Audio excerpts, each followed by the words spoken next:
আসসালামু আলাইকুম সবাইকে। তো টাইটেল দেখেই বুঝতেছেন আজকে কী ট্রাই করব। তো আমি এখানে একটা কড়াই এনেছি, কড়াইতে তেল দিয়ে দিলাম, এরপর কাঁচামরিচ কুচি আর পেঁয়াজ কুচি দিয়ে দিলাম, এরপর দিয়ে দিলাম স্বাদ মতো লবণ।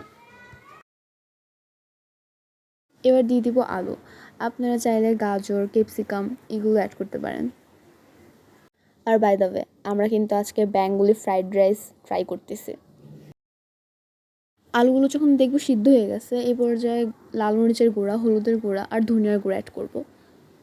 দেন একটু পানি দিয়ে ভালোভাবে মিক্স করে নেব। এখন যা করতে হবে, আপনারা চাইলে ইনস্ট্যান্ট ভাত রান্না করেও দিতে পারেন, আর নয় চাইলে আগের ভাত ঠান্ডা সমস্যা নেই, যে কোনো ভাত থাকলেই হবে, আপনারা ভাত দিয়ে দেবেন। ভাত দেওয়ার পর এখানে একটা কাঁচা ডিম ছেড়ে দেবেন। আপনারা চাইলে ভাত দেওয়ার আগেও ডিমটা দিতে পারেন, আর নয় এভাবেও কাঁচা ডিমটা ভাতের মাঝখানে দিয়ে ফেলতে পারেন। আর ভাতগুলো যখন আমরা এভাবে নাড়বো তখন ডিমটাও সিদ্ধ হয়ে যাবে। ভাতগুলোর উপরে আমি এখন সয়া সস একটু দিলাম, এরপর দিলাম টমেটো সস। এটা আপনারা ভাত দেওয়ার আগেও অ্যাড করতে পারেন, কিন্তু আমি ভাত দেওয়ার পরে সবসময় দিই। দেন একটু জলপাইয়ের আচার দিলাম, আচারের ফ্লেভারটা খুব ভালো লাগে। এরপর লেবু উপর দিয়ে দিলাম। আপনাদের হাতের কাছে যে ধরনের আচারই থাকুক না কেন, একটু দেওয়া ট্রাই করবেন। এখন সবগুলো একসাথে ভালোভাবে নেড়ে মিক্স করে নিব।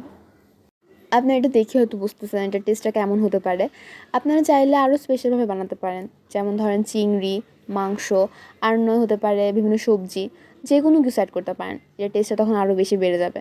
আর এমনি তো খেতে খারাপ লাগে না, আমি তো আপনাদেরকে একদম সিম্পলভাবে দেখালাম। আর এই রেসিপিটা আমি শিখছি আমার আব্বুর থেকে, আমার আব্বুরটা আরও বেস্ট হয়। তো যাই হোক, পাশে যখন বেশি ভাত থাকবে বা নাস্তার ব্যবস্থা থাকবে না, তখন আপনারা চাইলে এটা ট্রাই করতে পারেন। এটা কিন্তু খুব খেতে কিন্তু খুব ভালো। আমি নিজে বানাই বলে বলতেছি না, আপনারা ট্রাই করে দেখবেন একবার। তো আজ এই পর্যন্তই। সবাই ভালো থাকবেন। আল্লাহ হাফিজ।